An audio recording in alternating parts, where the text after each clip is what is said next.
একজন মুসলমানের সবচেয়ে বেশি ক্ষতিগ্রস্ত হয় কোন গুনাহের মাধ্যমে? সবচেয়ে বেশি ক্ষতিগ্রস্ত হয় মুসলমান শিরকের মাধ্যমে। শিরকে যদি লিপ্ত হয় তখন তার ঈমানটাই নষ্ট হয়ে যায়। ক্ষতিগ্রস্ত হওয়া বলতে তার নামে কাটা চলে যায় যখন সে শিরকে লিপ্ত হয়। আল্লাহ বলেছেন ইন্না শিরকা লাযুলমুন আযীম, মহা অপরাধ হলো আল্লাহর সাথে শিরক করা। আমরা আল্লাহর সাথে নানাভাবে শিরক করে থাকি। দেখা যায় যে আমি সিজদা আল্লাহকে দিচ্ছি, কোনো কবর কোনো মাজারে গিয়ে আমি কপাল রাখলাম, সিজদা করলাম, তাহলে যে সিজদা শুধু আল্লাহকে দেওয়ার কথা সেটা আমি মাজারেও দিচ্ছি, এটা হলো শিরক।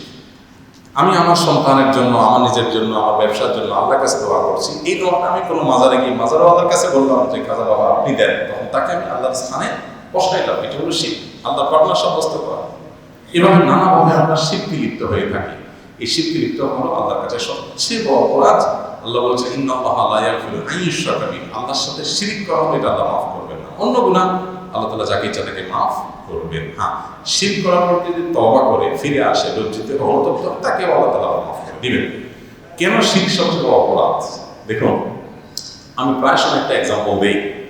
ধরুন কোন একটা অনুষ্ঠানে দেশের প্রধানমন্ত্রী আসছেন, ওনার জন্য একটা চেয়ার রাখা আছে, একটা ফুলের মালা রাখা আছে, ফুলের তোড়া রাখা আছে। এখন ওনার পাশাপাশি যদি আরেকটা চেয়ার রাখা হয়, একই সাইজের, একই রকমের ফুলের মালা রাখা হয়, কার জন্য? ওই এলাকার মেম্বার সাহেবের জন্য বা চৌকিদার সাহেবের জন্য। চৌকিদার সাহেব মানুষ, মেম্বার সাহেব মানুষ, দিন শেষে রাখা হলো। প্রধানমন্ত্রী যদি ওখানে আসেন এবং এটা যদি দেখেন যে ওনাকে যে যে মালা দিয়ে, যে যে তোড়া দিয়ে, যে যে চেয়ার দিয়ে সম্বর্ধনা সম্মান দেওয়া হলো, ওই এলাকার চৌকিদার সাহেবকেও সেম সেম জিনিস দেওয়া হয়েছে, বলেন প্রধানমন্ত্রীর কাছে জিনিসটা কেমন লাগবে? কেমন লাগতে পারে? এর বিপরীতে যদি এমন হতো যে চেয়ার, প্রধানমন্ত্রীকে চেয়ার দেওয়া হয়েছে, চেয়ারটা ভাঙা, ফুলের তোড়া দেওয়া হয়েছে, ফুলের তোড়াটাতে দু একটা ফুল পচা, কোনো ত্রুটি বিচ্ছুতি আছে, অর্থাৎ ওনার সম্মানে যদি একটু কমও করে, হয়তো সেটা বকাঝকা দিয়ে, পানিশমেন্ট দিয়ে উনি এটাকে একটা পর্যায়ে মেনে নিবেন। কিন্তু তারই অধীনে চাকরি করা একজন চৌকিদার বা একজন মেম্বার বা একজন সাধারণ মানুষ, দিন শেষে দুজনই মানুষ, কিন্তু তারপরে তাকে একই রকম মর্যাদা যদি দেওয়া হয়, এটা তার জন্য বিশাল বড় অপমানের ব্যাপার হবে, ঠিক না? এটাকে উনি খুব জঘন্য অপরাধ হিসাবে লিখেন। ঠিক একইভাবে আপনি আল্লাহর কোনো আদেশ লঙ্ঘন করেছেন, কোনো নিষেধ লঙ্ঘন করেছেন, আপনি অবশ্যই অন্যায় করেছেন, আপনি শাস্তির উপযুক্ত কাজ করেছেন। তবে আল্লাহকে সেজদা দিয়ে আপনি আরেকজনকে সেজদা দিলেন। আল্লাহর একটা সৃষ্টি, এখানে তো দুইজন মানুষ, প্রধানমন্ত্রী মানুষ, তিনিও মানুষ। হতে পারে যে ওই লোকটা আল্লাহর কাছে প্রধানমন্ত্রীর সাথে বেশি প্রিয়, হতে পারে। এরপরও যদি সেটা দোষের হয়, এত আইবের হয়, তাই এবার আসেন যেখানে স্রষ্টার সৃষ্টি, সেখানে সৃষ্টিকে যদি স্রষ্টার জায়গায় নিয়ে রাখেন, তাহলে সেটা স্রষ্টা সেটাকে কত খারাপভাবে নেবেন, এটা কত বড় অপরাধ হবে। আমরা অনেকে বুঝতে চাই না, মনে করি যে শিরক কেন বড় অপরাধ হবে। শিরক বড় অপরাধ হওয়ার আরেকটা বড় কারণ হলো মানবতার অপমান। মানবতা, আপনি একটা মানুষ খুন করেছেন, আপনি অপরাধ করেছেন, আপনি অন্যায় করেছেন, কিন্তু আল্লাহর সাথে শিরকে লিপ্ত হয়েছে, তার চেয়ে বড় অন্যায় করেছেন। কেন? কারণ এটা আপনি মানব জাতিকে অপমান করেছেন, ছোট করেছেন, যে মানুষের এই ললাট তার সৃষ্টিকর্তা ছাড়া কারোর সামনে নত হবে না। আপনি একটা ক্ষুদ্র সৃষ্টি, আল্লাহর একটা সৃষ্টি, সে যেই হোক না কেন, তার সামনে মাথা নত করে গোটা মানব জাতিকে কি করলেন?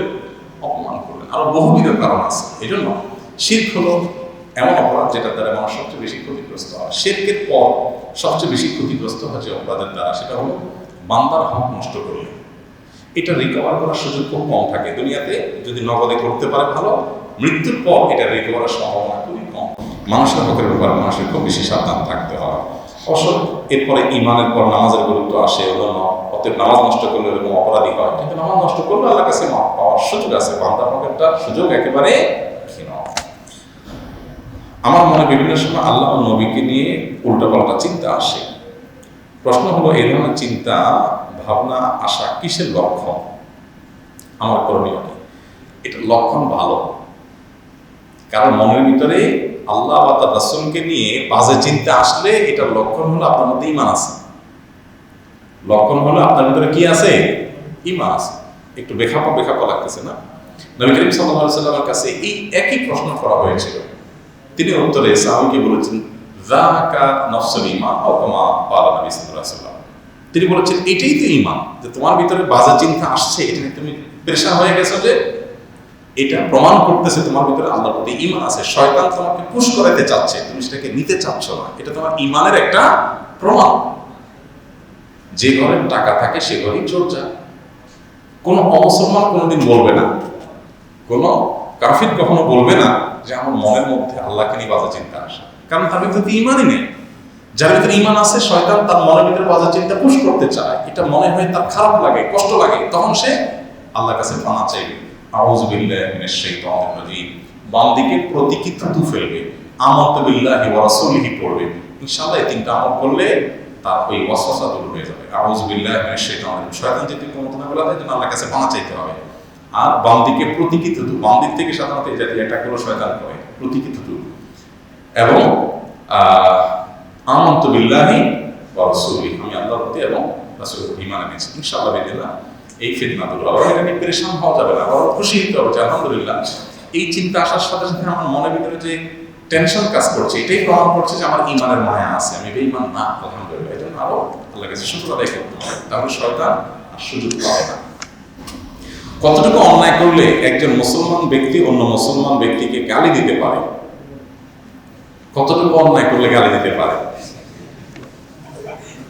ফিতা লাগবে, মিটার লাগবে না, কতদূর গেলে গালি দিতে পারে, এরপরে কতদূর গেলে ঘুষি দিতে পারে, তারপরে কতদূর গেলে একদম মেরে ফেলতে পারে।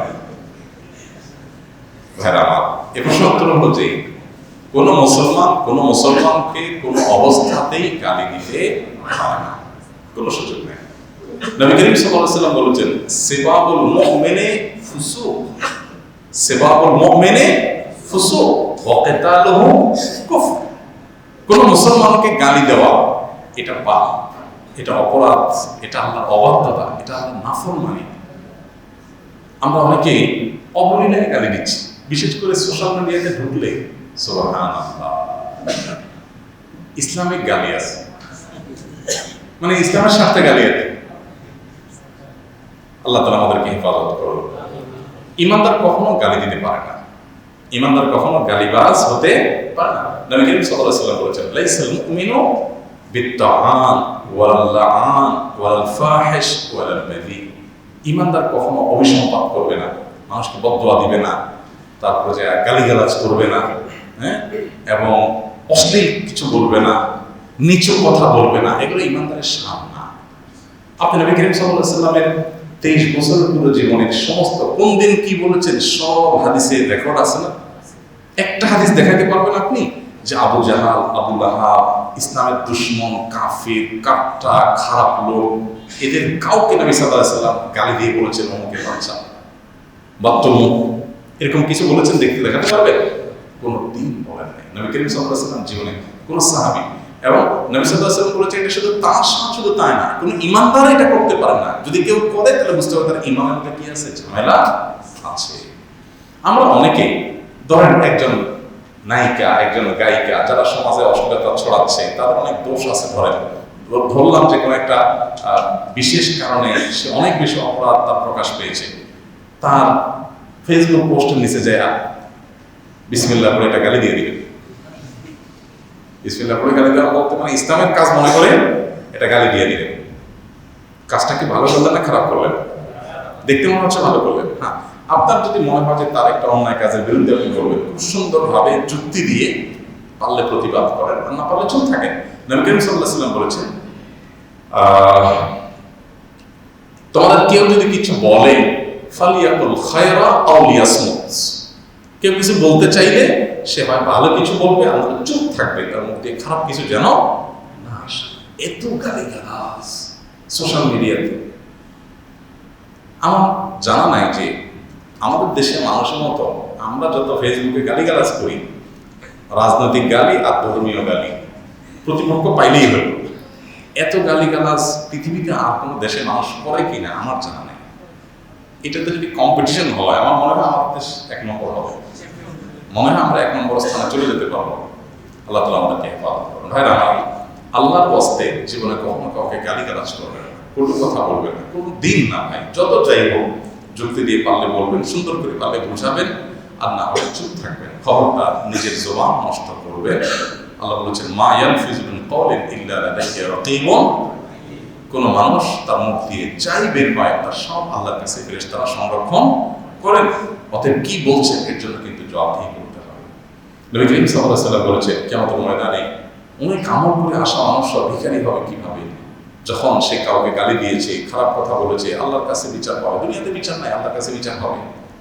পাওনাদার হাজির হবে, বলবে আল্লাহ অমুক আমাকে গালি দিয়েছে, আমাকে আঘাত করেছে। তখন আল্লাহ তাআলা তার নেক আমল তাকে দিয়ে তার দেনা পরিশোধ করবেন। একসময় সব নেক আমল শেষ হয়ে যাবে, কিন্তু এত গালি দিয়েছে জীবনে যে পাওনাদার শেষ হয় নাই, তখন জাহান্নামে চলে যাবে সমস্ত নেক আমল দিয়ে। এই জন্য ভাই, নিজের কষ্ট করা আমলগুলো যদি কাউকে না দিতে চান, তো জীবনে কাউকে গালি দিবেন, সে যেই হোক, যত খারাপ কাজই হোক, আপনি মুখ দিয়ে খারাপ কথা বলবেন না। ইমানদার কখনো এই ফালতু কাজ বা নিকৃষ্ট কাজ করতে পারে না। তো আপনি যে লিখেছেন কতটুকু অন্যায় করলে গালি দেওয়া যায়, এমন কোনো অন্যায় নাই যেটা করলে গালি দেওয়া যায়, এমন কোনো অন্যায় নাই।